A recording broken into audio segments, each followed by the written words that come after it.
अगर मैं आपसे कहूं कि ग्लेन मैक्सवेल हार मान चुके थे तो फिर क्या आप यकीन करेंगे? क्या आप यकीन करेंगे कि उन्होंने कहा था कि मुझे रिटायर होना है?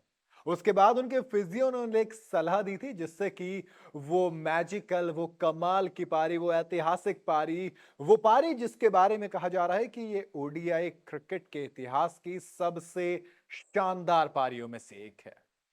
या फिर कुछ लोग तो ये भी कह रहे हैं कि ये ओडीआई क्रिकेट की सबसे शानदार पारी है। ऐसे में सवाल आया कि क्या सलाह थी यार? ऐसा आखिर फिजियो ने क्या बता दिया था? ऑस्ट्रेलिया के स्टार बल्लेबाज ग्लेन मैक्सवेल की उस अनोखी पारी ने ऑस्ट्रेलिया को सेमीफाइनल में पहुंचाया। एक ऐसा मुकाबला जो अफगानिस्तान ने लगभग अपनी झोली में डाल लिया था, लेकिन ग्लेन मैक्सवेल ने उस हार के मुंह से जीत को निचोड़ लाए। वो खींच लाए और वापस ऑस्ट्रेलिया की झोली में जीत डाल दी। लेकिन सवाल ये कि ये कमाल आखिर हुआ कैसे? इस मुकाबले के बाद ग्लेन मैक्सवेल की पारी को लेकर अब बड़ा खुलासा हुआ है। यह खुलासा किसी और ने नहीं बल्कि मैक्सवेल को ट्रीटमेंट देने पहुंचे फिजियो ने किया है। उन्होंने बताया कि मैक्सवेल क्रैम्प से परेशान होकर हार मान चुके थे, लेकिन एक सलाह ने मैक्सवेल को वापस खेलने के लिए राजी कर दिया। सवाल कि ये क्या हुआ? ग्लेन मैक्सवेल ने अफगानिस्तान के खिलाफ दोहरा शतक जड़ा, 201 रनों की पारी खेली थी। ग्लेन मैक्सवेल ने क्रैम्प पैर और बॉडी से न सिर्फ ऑस्ट्रेलिया की ओर से अपना दोहरा शतक जड़ने वाले पहले बल्लेबाज बने, बल्कि ऑस्ट्रेलिया को सेमीफाइनल में भी पहुंचाने वाले बल्लेबाज बने। इस जीत के बाद ऑस्ट्रेलिया के फिजियो निक जॉन्स ने मैक्सवेल को लेकर बड़ा खुलासा किया। उन्होंने बताया कि मैदान पर मैक्सवेल हार मान चुके थे और फिर वो अचानक से उठ के खड़े हो जाते हैं और बाउंड्री की बरसात कर देते हैं। जॉन्स ने बताया कि मैक्सवेल के जमीन पर लेटने के बाद जब वो ग्राउंड पर पहुंचे तब मैक्सवेल ने उनसे कहा कि मैं नहीं खेल पाऊंगा, मुझे रिटायर होने की जरूरत है। क्रैम्प से परेशान मैक्सवेल हार मान चुके थे। फिर जॉन्स ने उन्हें कहा कि आप जमीन पर लेटे हैं, इसलिए क्रैम्प पूरी बॉडी में फैल रहा है। आप किसी भी तरह से सीधे खड़े रहने की कोशिश कीजिए।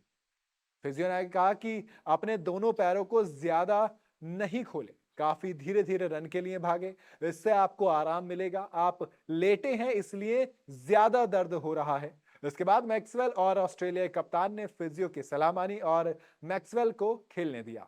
इसका अंजाम यह हुआ कि ग्लेन मैक्सवेल ने शानदार पारी खेलते हुए ऑस्ट्रेलिया को सेमीफाइनल में पहुंचा दिया। आपको याद होगा ना कैसे जब ग्लेन मैक्सवेल जमीन पर लेटे थे तो एडम जैम्पा उतर कर आ गए थे। वो बारी लेने वाले थे कि चलिए मैं आ जाता हूं, आप रिटायर होकर वापस चले जाइए।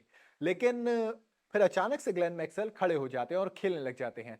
एडम जैम्पा वापस चले जाते हैं। फिर एक बार वो इतनी बुरी तरह से जमीन पर गिरते हैं, तड़पने लगते हैं कि मानो पूरे स्टेडियम में सन्नाटा सा पसर जाता है। हर कोई कहता है कि अब शायद ग्लेन मैक्सवेल नहीं उठेंगे, अब शायद ये वापस चले जाएंगे। एडम जैम्पा एक बार फिर से नीचे उतर कर आ गए थे, लेकिन बाउंड्री के अंदर नहीं आए, मैदान के अंदर नहीं आए, क्योंकि ग्लेन मैक्सवेल को जो सलाह दी गई उसने काम किया और उस काम के बाद सिर्फ एक काम हुआ।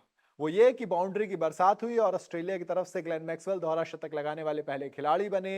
सक्सेसफुल रन चेज का सबसे बड़ा स्कोर आया और एक सपना टूटता सा रह गया।